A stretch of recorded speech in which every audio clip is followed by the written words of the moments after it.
പ്രായപൂർത്തിയാകാത്ത പെൺകുട്ടിയെ സെക്സ് റാക്കറ്റിന് വിറ്റ സ്ത്രീകളുടെ വീടുകൾ നിലംപരിശാക്കി അജ്മീർ പോലീസ്. കയ്യേറി നിർമ്മിച്ചതുകൊണ്ടെന്ന വിശദീകരണം. പാഠം പഠിക്കട്ടെ എന്ന് നാട്ടുകാരും.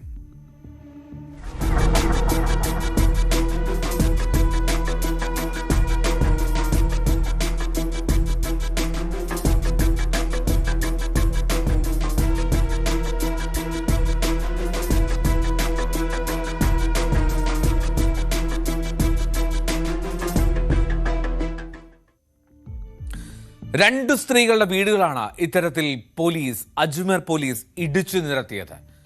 പ്രായപൂർത്തിയാകാത്ത ഒരു പെൺകുട്ടിയെ ഉൾപ്പെടെ മനുഷ്യക്കടത്ത് നടത്തിയ സംഘത്തിലെ കണ്ണികളാണവർ. മനുഷ്യക്കടത്ത് സംഘത്തിന് വിറ്റുകളഞ്ഞു അവർ ആ പെൺകുട്ടിയെ. ആ പ്രതികളുടെ വീടുകളാണ് നിമിഷ നേരം കൊണ്ട് അജ്മീർ പോലീസ് നിലംപരിശാക്കിയത്. നടപടിയുടെ ഭാഗമായി 100-ലധികം പോലീസ് ഉദ്യോഗസ്ഥരെ ആ സ്ഥലത്ത് വിന്യസിക്കുകയും ചെയ്തിരുന്നു. സർക്കാർ ഭൂമിയിൽ അനധികൃതമായി വീട് കയ്യേറി നിർമ്മിച്ചു എന്നുള്ള വിശദീകരണത്തോടുകൂടിയാണ് പോലീസിന്റെ ഈ പൊളിച്ചു നീക്കൽ നടപടി.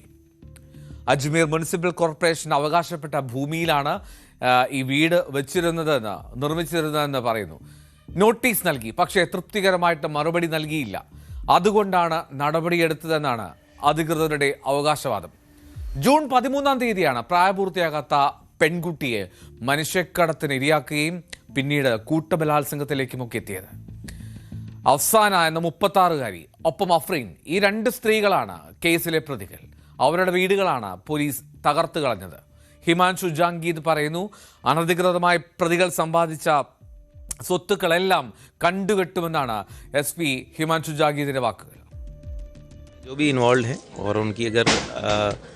गैर वाजिब तरीके से उन्होंने धन अर्जित किया है और उससे संपत्ति अर्जित की है, उसमें पुलिस मुख्यालय के निर्देशानुसार, जैसा कि मंशा भी है, पुलिस का ध्येय वाक्य भी आमजन में विश्वास और अपराधियों में भय, तो अपराधियों में भय रहे और वो इलीगल काम से अपनी इलीगल प्रॉपर्टी जो अर्जित कर रहे हैं उनको डिमोलिश करने की कार्रवाई की जा रही है. तो इससे संदेश जो है उन अपराधियों को भी दिया जा रहा है जो अवैध रूप से धन संचय कर रहे हैं उनको. हाँ, डेफिनेटली उन सभी के जो रिकॉर्ड्स हैं, उनके ITR है, उनकी जो इलीगल प्रॉपर्टीज़ है, बेनामी संपत्तियाँ, उन सभी पे कार्रवाई की जाएगी.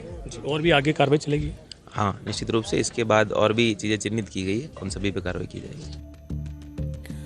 ഈ പെൺകുട്ടിയുടെ അമ്മയുമായി സൗഹൃദത്തിലായ ശേഷമാണ് ഈ സ്ത്രീകളിൽ ഒരാൾ വിനോദയാത്രയ്ക്കെന്നുള്ള പേരിൽ ആ കുട്ടിയെ കൊണ്ടുപോകുന്നത്. ഒരു ഹോട്ടലിലേക്കാണ് ആദ്യം എത്തിക്കുന്നത്.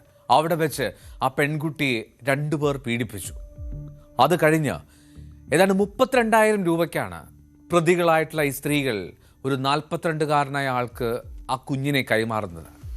അയാൾ ആ പെൺകുട്ടിയെ 7 മാസത്തോളം തടങ്കലിൽ വെക്കുകയും പീഡിപ്പിക്കുകയും ചെയ്തു എന്നാണ് കേസ്. 4 സ്ത്രീകൾ ഉൾപ്പെടെ 7 പേരെയാണ് ഈ കേസിൽ പോലീസ് അറസ്റ്റ് ചെയ്തത്. എന്താണല്ലോ, നിയമപ്രകാരമാണ് അനധികൃത നിർമ്മാണങ്ങൾക്കെതിരെ നടപടിയെടുക്കുന്നതെന്ന് ഭരണകൂടം വ്യക്തമാക്കുന്നു. നടപടി കാണാൻ വേണ്ടി വലിയ തോതിൽ നാട്ടുകാരും ആ സ്ഥലത്തെത്തിയിരുന്നു. 2 സ്ത്രീകളും ജുഡീഷ്യൽ കസ്റ്റഡിയിലാണ്. എന്നാൽ ആ കേസിൻ്റെ നടപടികൾ പുരോഗമിക്കുമ്പോൾ ആ വീട്ടുകാർ ആ വീടില്ലാതാക്കി കളഞ്ഞ പോലീസ് നടപടിയെ കൈയടിക്കുകയാണ് നാട്ടുകാർ. കാരണം അവർ കണ്ട് പരിചയിച്ചിരുന്ന ഒരു പെൺകുട്ടിയെ, ഒരു കുഞ്ഞിനെ, പ്രായപൂർത്തിയാകാത്ത പെൺകുട്ടിയെ വിറ്റുകളഞ്ഞ മനുഷ്യക്കടത്ത് സംഘത്തിന് കൈമാറിയ കൂട്ടബലാത്സംഗത്തിന് ഇരയാക്കിയ ആ സ്ത്രീകൾക്ക് ഇതുപോലുള്ള ശിക്ഷാ നടപടി വേണമെന്നാണ് ആ നാട്ടുകാരുടെ പക്ഷം.